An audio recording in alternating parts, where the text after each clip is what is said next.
Igor Stimac will meet AIFF officials very soon। कब मिलेंगे वो, क्या बातें होंगी उनके बीच में। एंड AIFF के कुछ ऑफिशियल्स ने बहुत ही ज्यादा रायता फैला दिया है इस वक्त अब, क्योंकि जो न्यूज निकल के आ रही है इट्स रियली शॉकिंग। एंड बीच में फर्स्ट जो गए हैं वो फैंस गए हैं। Hey guys, welcome back to my channel. And अगर आप चैनल पे पहली बार ही आए हो तो make sure to subscribe to this channel, क्योंकि यहाँ पे आपको इंडियन फुटबॉल पे डेली रिलेटेड वीडियोस मिलती रहती हैं।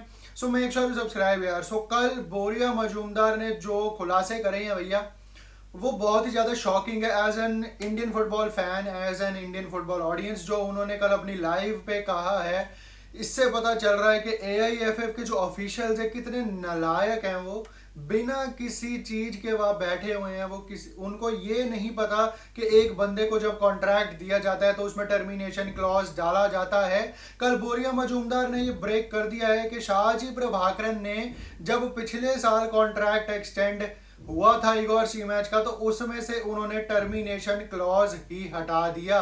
मतलब इगोर स्टीमैच जो मर्जी करें, AIFF उनको हटा नहीं सकती। एंड अगर हटाना है तो 6 करोड़ रुपए, मतलब उनके अगले 2 साल की सैलरी उनको देनी पड़ेगी, जो कि एक महीने के $30,000 हुए, एक महीने के 25 लाख रुपए हुए, एंड 2 साल के 6 करोड़ रुपए हुए।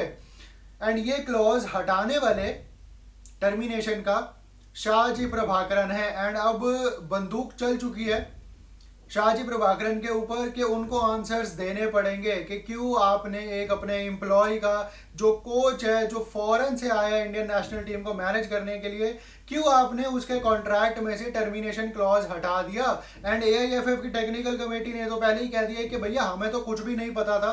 जब कॉन्ट्रैक्ट एक्सटेंड हुआ था तो हम इस चीज से दूर है, हमको तो खुद मीडिया से पता चला था कि इगोर स्टीमैच का कॉन्ट्रैक्ट एक्सटेंड हो गया है। एंड शाहजी प्रभाकरन इस वक्त अब AIFF के कुछ नहीं है। वो जो एक्टिंग जनरल सेक्रेटरी है वो सत्यनारायण है, बट क्यों नहीं क्वेश्चंस पूछे जा रहे। एक्स जनरल सेक्रेटरी से कहाँ है वो, ठीक है अब वो उस पोजीशन में नहीं है, बट उनको बुला के पूछने चाहिए। हमारे को अवेयरनेस फैलानी चाहिए ये कि हमारी इंडियन फुटबॉल जो फेडरेशन है वो कितना बड़ा स्कैम कर रही है। भैया टर्मिनेशन क्लॉज आप कैसे हटा सकते हो? परफॉर्मेंस बेस्ड होता है ना, तो आपने टर्मिनेशन क्लॉज कैसे हटा दिया उसमें से। अब 6 करोड़ रुपए AIFF तो नहीं दे सकती। अब इगोर स्टीमैच आएंगे इंडिया बहुत जल्दी। कल उन्होंने क्रोएशिया वर्सेस स्पेन का मैच देखा है, जहां पे करोड़ों हिंदुस्तानियों की बद्दुआएं लगी है क्रोएशिया को, एंड स्पेन ने कन्विंसिंगली 3-0 हरा दिया क्रोएशिया को।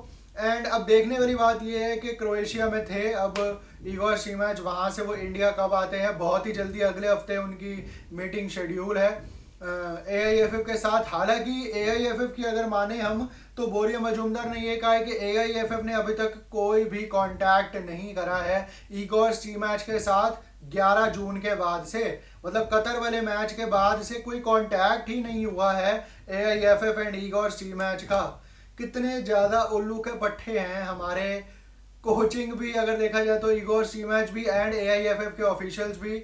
करोड़ों दिल टूटे हैं 11 जून को, चाहे मैं रेफरिंग पर्सपेक्टिव से देखूं, चाहे हमारे को जो धक्का लगा है राउंड 2 में ही बाहर होने का उसके हवाले से बात करूं। बट AIFF के ऑफिशियल्स कितने यार, शर्म आनी चाहिए भाई। लानत है भाई तुम पे। तुमने कोच से पूछा तक नहीं है कुछ, तुमने कोच से बात ही नहीं करी है। और 5-6 दिन हो चुके हैं मैच खत्म हुए को। जो हमने अपील करी थी फीफा के ऊपर, जो रेफरिंग का एरर हुआ उसके लिए जो हमने एप्लीकेशन डाली थी, उसका भी फीफा की तरफ से कोई रिस्पॉन्स नहीं आया है, टू बी वेरी फ्रैंक। हालांकि होता ऐसे है इन केसेस में कि फीफा की तरफ से एप्लीकेशन आ जाती है कि हम आगे से ध्यान रखेंगे रेफरिंग का। अलग अलग इंस्टेंसेस पे हमने ये देखा है, अलग अलग टूर्नामेंट्स में हमने देखा है, जहाँ पे भी ह्यूमन एरर होता है वहां पे कोई भी फेडरेशन अगर डालती है एप्लीकेशन फीफा को तो वहां से रिटर्न अपोलॉजी आती है।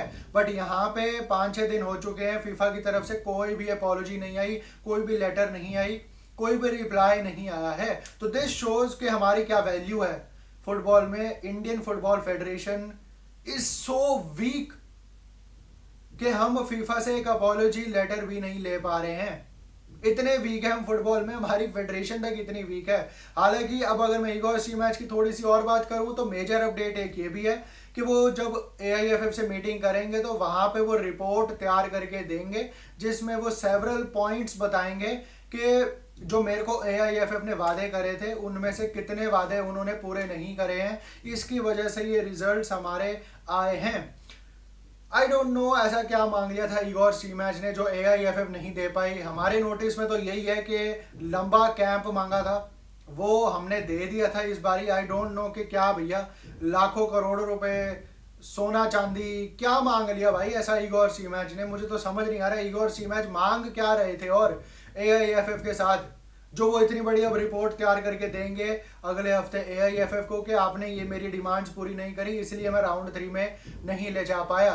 तो बोरिया मजूमदार की जो लाइव सेशन था काफ़ी जॉयफुल था, काफ़ी इंसाइट्स मिली इंडियन फुटबॉल की।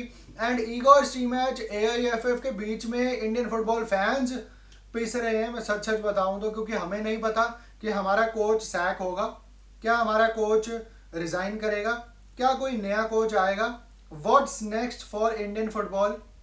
क्या हमें इस टीम से उम्मीदें लगा के रखनी चाहिए कि ये एशियन कप में क्वालिफाई हो जाएंगे मार्च में जब क्वालिफायर शुरू होंगे तो, या हम अब कहें कि हमारी टीम एशियन कप के लिए भी क्वालिफाई नहीं होगी क्योंकि स्टैंडर्ड इतना ज़्यादा गिर चुका है इंडियन फुटबॉल टीम का।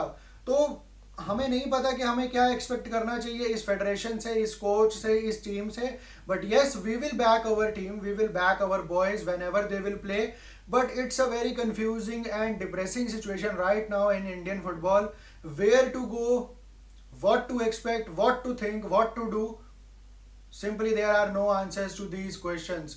तो अगर अच्छी लगी हो वीडियो तो लाइक शेयर एंड सब्सक्राइब जरूर कर देना। Till then peace out, bye.